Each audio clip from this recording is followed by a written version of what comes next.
দেখেনি, দেখবে এবার চোখ তুলেনি, তুলবে এবার। দীপ্ত স্টার হান্টের তো শুরু থেকে সাথে আমি আছি।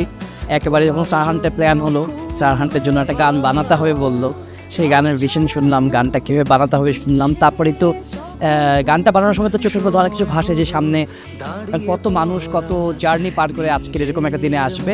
তো চোখের সামনে যেগুলো ভাসছিল, এখন দেখি যে অনেকেই সেই জায়গায় পৌঁছে গেছে। এখন সেই গানটা বারবার বাজছে, সবাই স্টেজে আসছে আর সবাই কথা বলছে, পারফর্ম করছে। সো আমার দেখে খুব ভালো লাগছে যে আজকে এই দিনটা একটু ফিনালে দেশে শেষ হচ্ছে। এটা আসলে আমি ডিসিশন না নেই, এটা আসলে দর্শক যারা দেখেছে, যারা করছে তারাই হোক। আমার কাছে যারা টপে এসে, টপের সবাই তো তাদের অবশ্যই যোগ্যতা দিয়ে এই জায়গাটায় এসছে। সো যে এটা আসলে লাখের ব্যাপার এই মুহূর্তে এসে আমার মনে হয়। সো কারো 1-2 পয়েন্টের উপরে যেহেতু চ্যাম্পিয়ন হয়ে যেতে পারে। সো আমার মনে হয় যে ডিজার্ভ করে সেই হোক।